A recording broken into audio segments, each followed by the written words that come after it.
Hi everybody, my name is Martin and I'm here today to bring you my Inside HYROX Glasgow 24 edition video. Now, if you don't already know, this is my walk the floor video. I will be going from stations 1 to 8 and I'll be talking about form, technique and movement standards. I'll also be out to encourage and support those that are running their races right now, which is the women's pro and the mixed doubles and the men's singles. So yeah, I'll be out sort of shouting support as we sort of head around the arena. Now this video is designed and intended for people who have only done 1 or 2 HYROXs, maybe outright newbies that have never ever done one and potentially thinking about doing one. It's also going to have value to those that might be considering booking Glasgow, as it has lots of insights to this particular venue. Right. Without any further ado, let's get inside and see some of the action.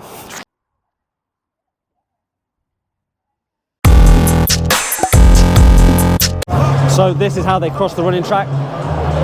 The centre reservation bit, they open one side, then switch to the other side, let us across. So before you start any HYROX, there'll be one of these areas, right? Where there is loads of HYROX kit, kettlebells, skis, bit of open area just to get running, loads of kit, and then about 10 minutes before you go, the start tunnel will open to you and you start to congregate inside of it. Just there, look.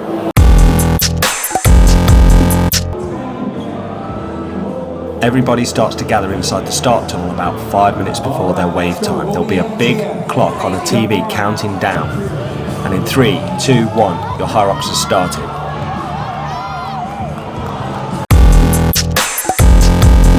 Okay, station number 1, the ski ergs. Now, it's really easy to come into these a little bit too hot, a little bit too enthusiastic, if you will. My advice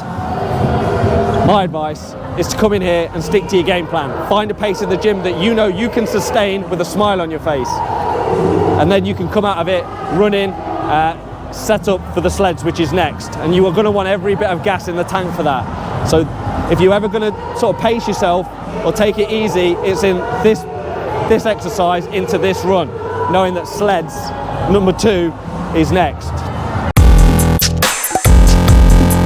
Okay, station number 2, the sled push. Now this is a great one. It is a real test of strength and it really takes it out of your legs. The run after this is heavily compromised. There's a few ways of pushing from the crooks of the elbows, pushing short-armed and pushing long-armed. They're kind of the 3 main ways. And I rotate which ones I like depending on how tired I am. When you're doing doubles or mixed doubles, you can go that a little bit harder, knowing that you've got to rest when your partner takes control. Most people, when they're doing this by themselves, will need to take a breather at some point. There's absolutely no shame in that. It's absolutely okay. Sometimes, some of the lanes feel more difficult than others, and nearly all of the lanes will feel harder than your gym. So my advice is always train heavy in the gym. Overtrain, further, heavier, every time. Okay, so station 3 is the sled pull. Tricky one. You've just come off the sled push, your legs are compromised, you're gassed. And you would think that this is an arm exercise, pulling, right? But you cannot sustain arm over arm for very long. Very few people can, certainly over 4 lengths. So you have to resort to using your legs. Now, if you've ever done a walk back or a TRX pull of a sled, you know it gets you in the thighs, right in the quadriceps. So there's a few different techniques. We'll just head down here and have a quick look. Hand over hand initially when you're feeling strong, but that will fatigue quick. Second of all is the double hand pull to chest. And lastly is the walk back, where you walk slowly backwards in your box. Things to think about is your rope. Rope management's important when it starts to coil up on the floor, like here. It potentially is a bit of a trip hazard.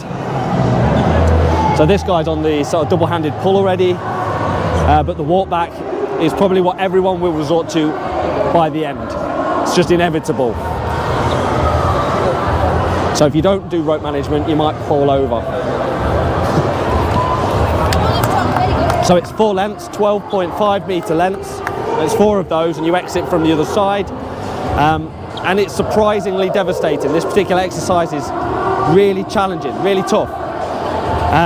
It's mentally tough because you know you're coming out of this and going straight into burpees, which is next.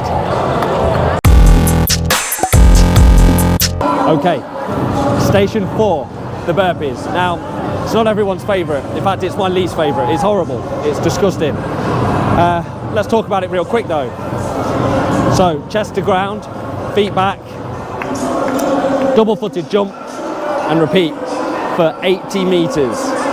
Now, you can try to remain low for this one. I always try to remain low now and get as far as I can before my heart wants to explode. But historically, my burpees degrade into an absolute travesty before the end.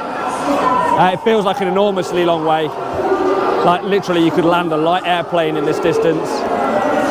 But silver lining, when you come out of this, it's the halfway point. So think about that as you're ploughing through these. It is a bit of a grind before the end.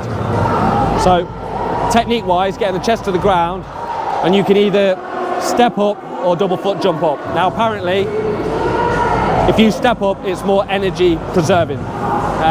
And you can be more consistent with a step up. I've tried both ways, both kind of break me in exactly the same way, so I'm yet to find a super efficient way of doing burpees. Okay, as always, I always have a little talk about the running halfway through these videos. Why? Because running makes up 50% of this race, right? All those exercises that you practice 10,000 times, running is the main component, right? So, my advice to you is never neglect your running. Never. Now, I'm a bit guilty of this sometimes. Come HYROX season, I want to get in the gym, I want to do wall balls and sled pushing and all that stuff, but don't neglect your running, okay? Because if you come out onto this track and you start dilly-dallying and you're running, you're going to lose time. Loads more time than you would on any of those exercises. So, find a pace that you can maintain and run that. The general advice is don't go too hard at the beginning. I'm guilty of this. Lots of people are guilty of this. The adrenaline, the build-up, the anticipation, and running with a pack forces you to sort of keep up with this really fast group of people. Don't. Find your pace early on so you don't get gassed before you hit the ski and the sleds. Maintain that pace if you can. If you can find and try and hit the same lap times. It's really difficult to do. So a lot of people ask, how do you keep track of your laps or what exercise you're on? Now, first and foremost, this should be in your own brain, right?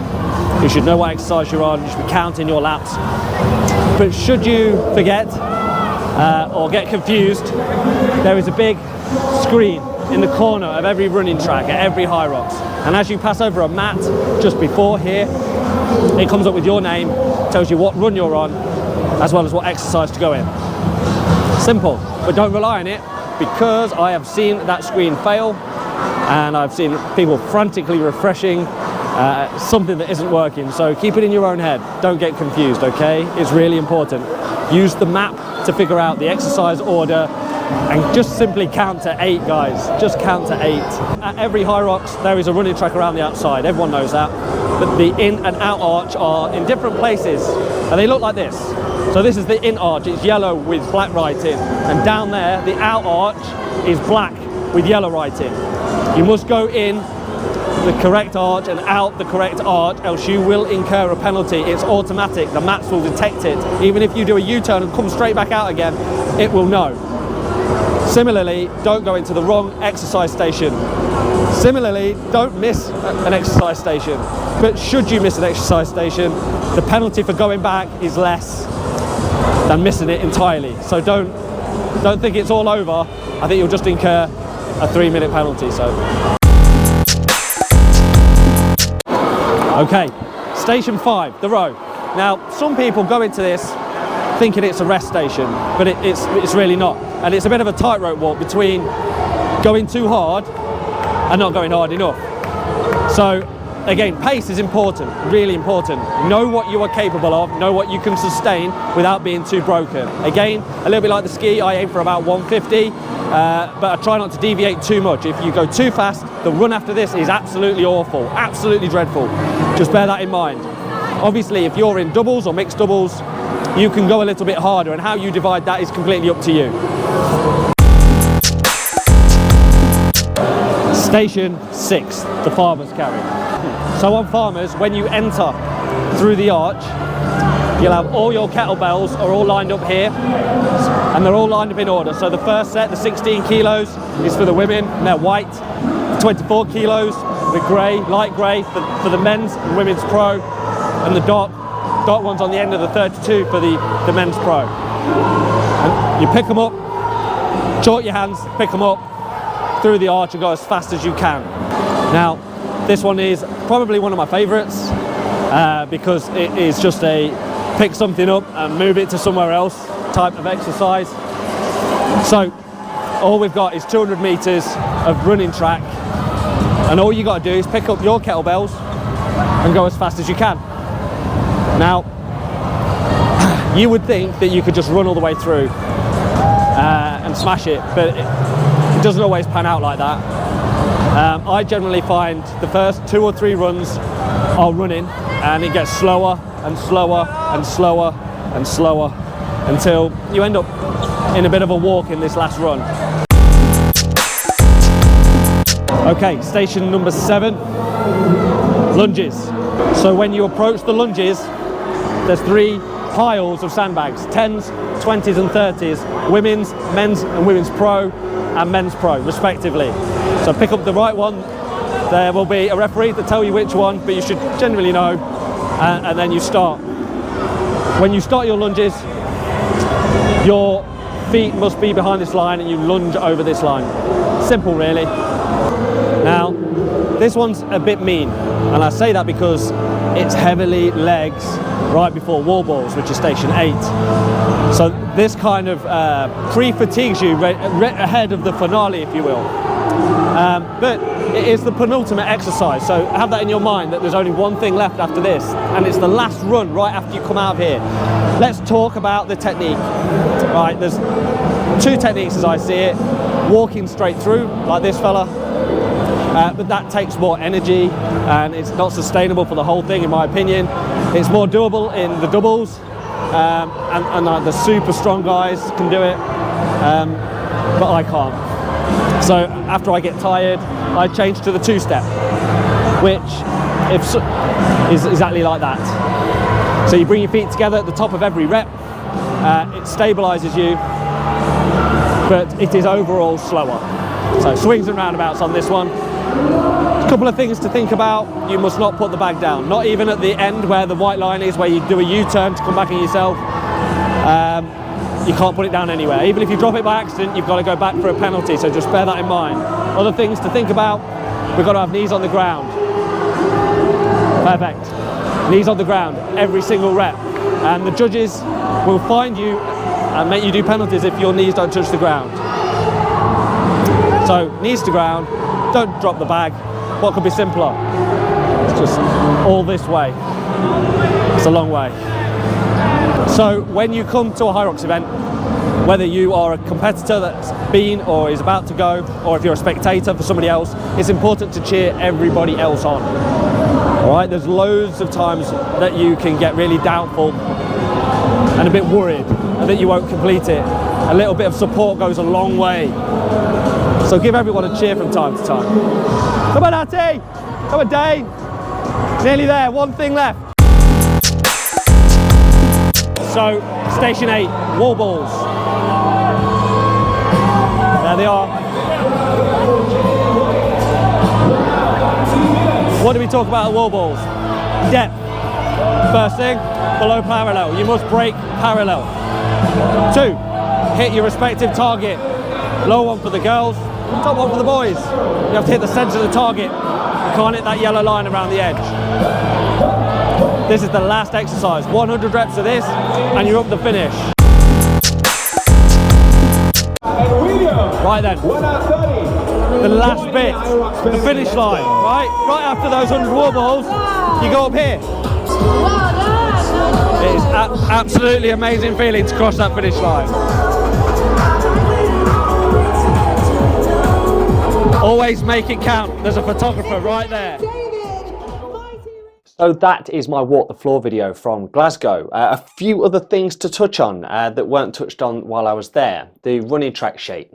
Now it's very unique to Glasgow. At one end it has an additional sort of dog's leg to it, which adds additional corners. The usual rectangle track has sort of at least 6 additional corners. This causes people to take racing lines, lots of corner cutting, just to be as optimal as they can on the day.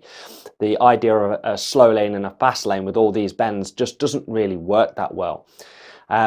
Because of the size of the hall, the width of the farmer's carry was also quite narrow, which made passing a bit difficult. Again, something that's quite unique to Glasgow. I think it's mainly because of the lack of space. The sort of upside to this is that the rock zone is quite small, and there's less transition in between the gates and the exercise station, so that's great. Now, the SEC, the actual exhibition hall in which this is held, is fantastic. It is really modern, and all these buildings outside, like the armadillo, they're just fantastic things to sort of walk through when you are entering the arena. Inside, before you actually go into the hall, the sort of facilities there is a bar and restaurant, there is a bakery, and there is a newsagent. So there is sort of the basic shops if you need something additional when you go there. The toilets are plentiful and clean, and there are hotels all around the venue, and there is sufficient parking at site. So it's got everything really you will need. The only downside to Glasgow, in my opinion, is that it's 5 hours away from me. Anyway, I hope this video has been helpful. Like I said at the beginning, it's intended for relatively new people to HYROX, or people considering having a go, or people that are just out to maybe book Glasgow. I hope it's been really useful to all of you guys. Thank you for watching this video. Please give the channel a subscribe. My next video will be my race day narrative video, my first go in the pros, and how I got on in that. So please give the channel a subscribe if you would like to see that. Thank you, and I will see you soon, guys. Mart out.